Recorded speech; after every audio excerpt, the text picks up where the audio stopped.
Shalom Alaikum Bapak Ibu, Saudara-saudari yang dikasihi di dalam Tuhan. Kita bersyukur karena bisa berjumpa kembali untuk belajar firman Tuhan. Mari kita berdoa. Bapa, dalam nama Tuhan Yesus, sebentar kami akan belajar firman-Mu. Kami mohon Roh Kudus yang menolong kami, sehingga kami sanggup memahami kebenaran firman-Mu ya Bapa. Dalam nama Tuhan Yesus, kami berdoa. Amin. Bapak Ibu, saudara-saudari yang dikasihi dalam Tuhan, hari ini Jumat 21 Mei 2021, kita akan belajar dari Lukas pasal yang ke-9 ayat 46 sampai 48. Lukas pasal yang ke-9 ayat 46 sampai 48.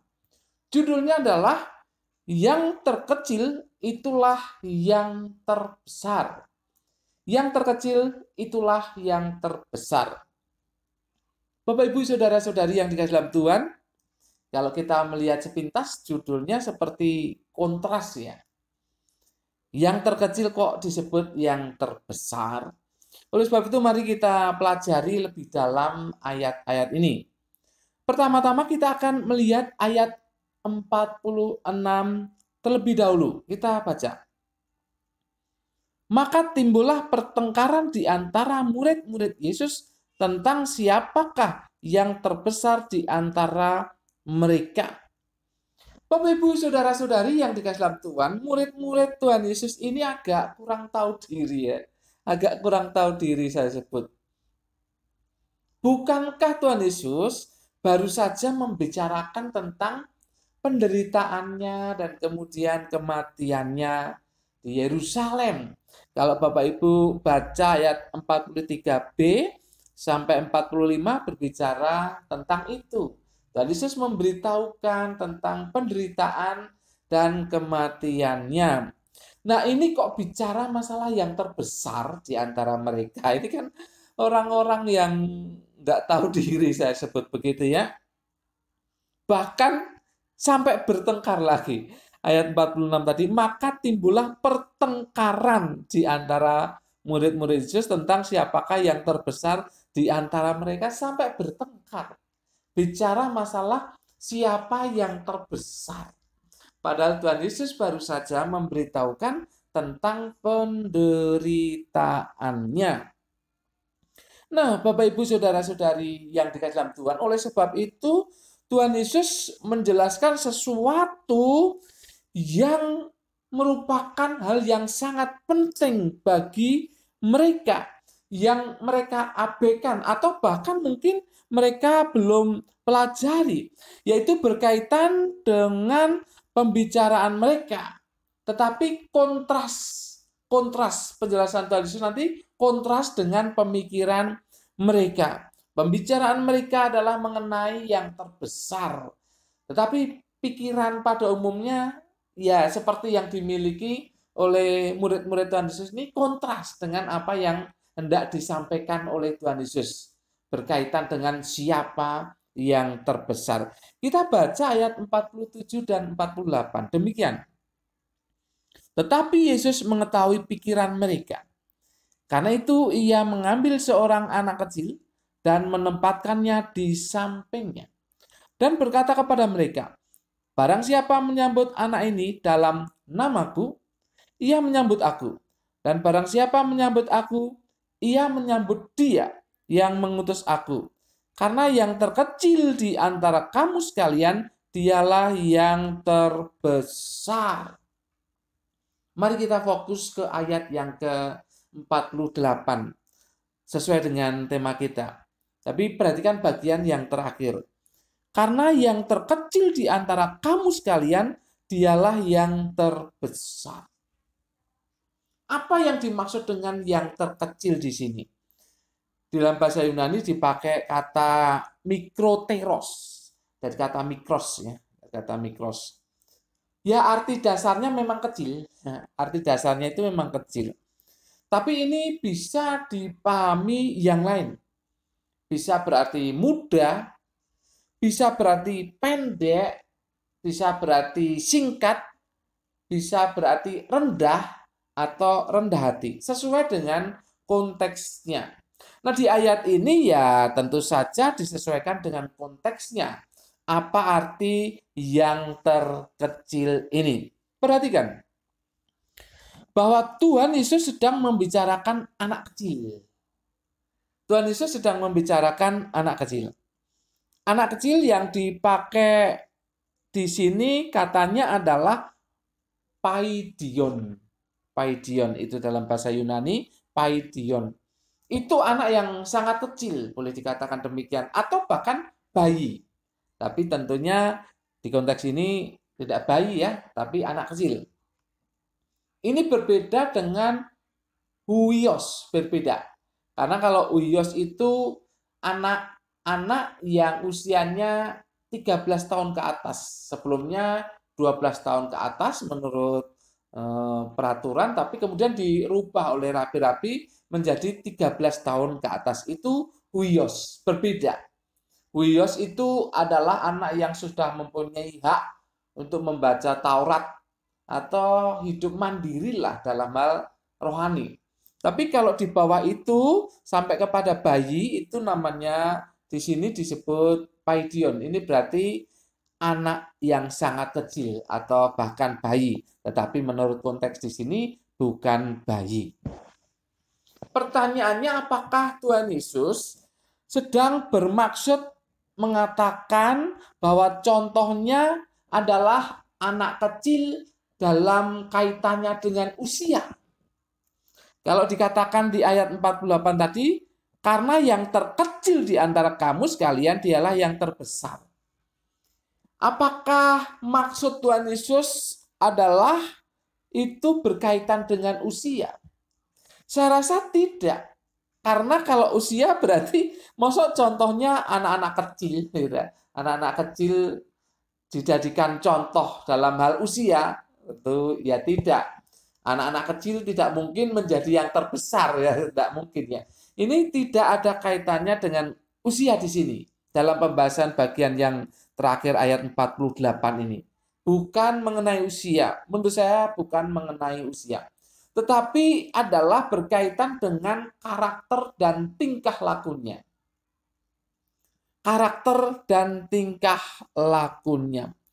Menurut seorang ahli Alkitab bernama John Gill, ini menunjuk kepada rendah hati dan lemah lembut. Rendah hati dan lemah lembut. Karena yang terkecil di antara kamu sekalian dialah yang terbesar. Bukan anak kecil, bukan paidion tadi.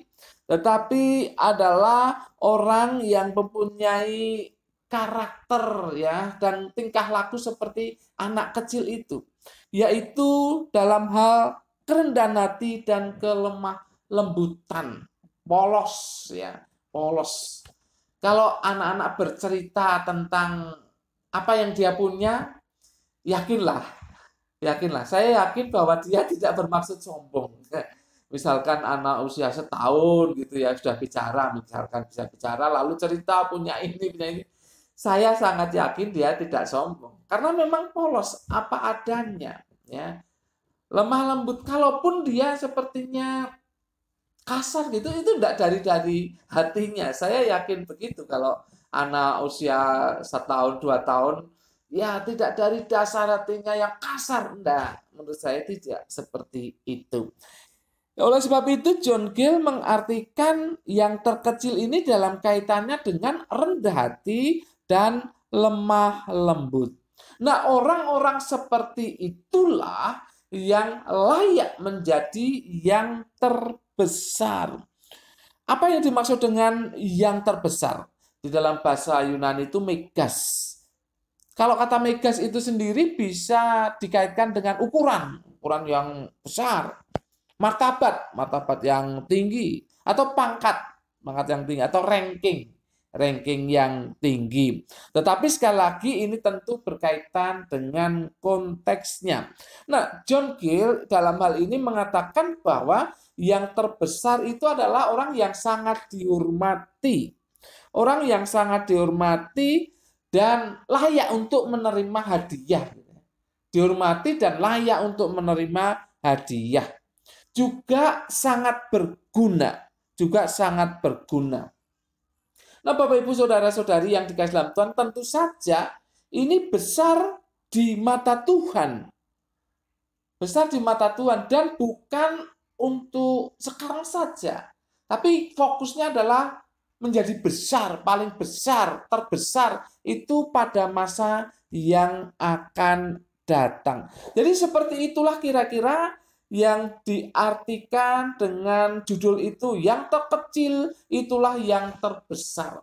Jadi orang-orang yang rendah hati, orang-orang yang polos, orang-orang yang lemah lembut, dia adalah yang termasuk di dalamnya tentu mau melayani, ya, mau melayani. Dia adalah orang yang siap untuk dihargai, dihormati sedemikian rupa. Dia adalah orang yang siap untuk berguna bagi kerajaan surga. Itulah yang terkecil adalah yang terbesar. Karena dia rendah hati, dia lemah lembut, dia polos, dia tidak ada motif-motif jahat di dalam hatinya. Dan dia sudi, rela untuk melayani sekalipun berat dan ya menurut orang itu pekerjaan hina atau ya kegiatan yang remeh begitu. Kalau dia siap seperti itu adalah orang-orang yang memang siap menjadi yang terbesar.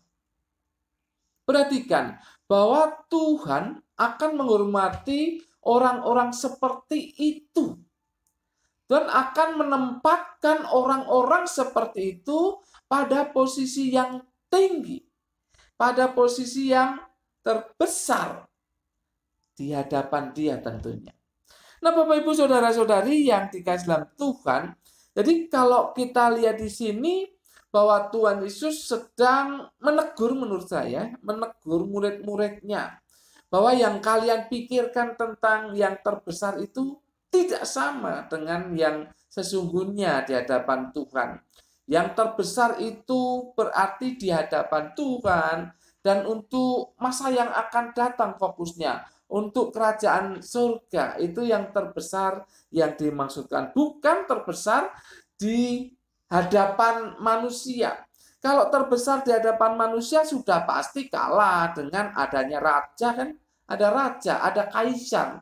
Bagaimana mungkin mereka akan menjadi terbesar di antara manusia atau di hadapan manusia? Tidak bisa. Oleh sebab itu, ini fokusnya adalah terbesar di mata Tuhan. Tuhan akan menghargai orang-orang seperti ini dengan hadiah-hadiah yang tentu menurut Tuhan sendiri. Tuhan akan menggunakan atau membuat dia menjadi alatnya untuk pekerjaan-pekerjaan Tuhan. Itulah yang terbesar.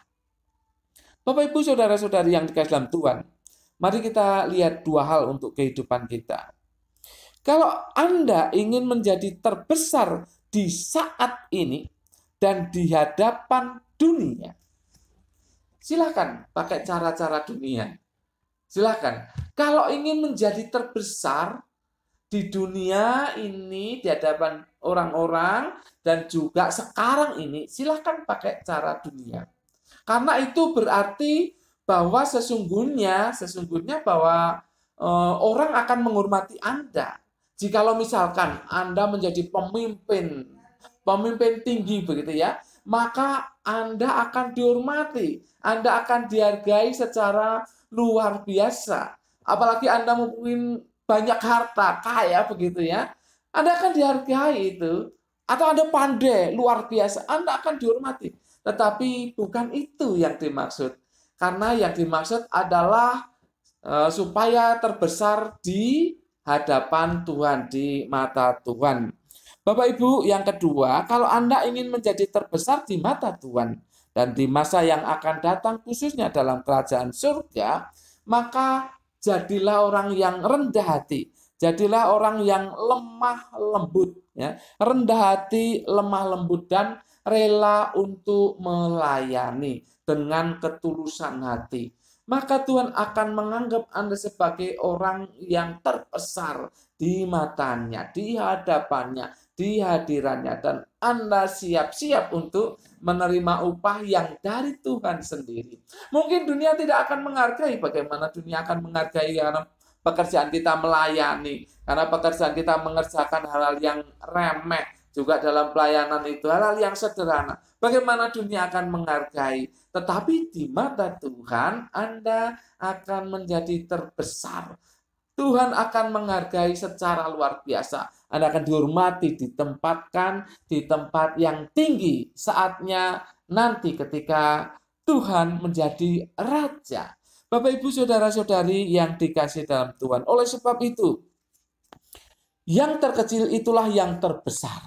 Maka kalau Anda ingin seperti itu, jadilah orang yang rendah hati, jadilah orang yang lemah lembut, dan tulus di dalam melayani, dan tulus di dalam melakukan pekerjaan-pekerjaan, terutama pekerjaan Tuhan.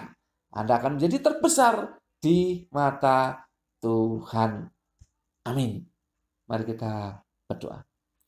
Bapa, dalam nama Tuhan Yesus, terima kasih untuk firman Tuhan yang sudah kami pelajari. Kami bersyukur Roh Kudus sudah menolong kami.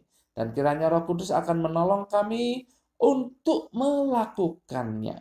Terima kasih Bapa, dalam nama Tuhan Yesus. Kami berdoa dan mengucap syukur. Semua yang percaya katakan amin. Tuhan memberkati Bapak, Ibu, saudara-saudari senantiasa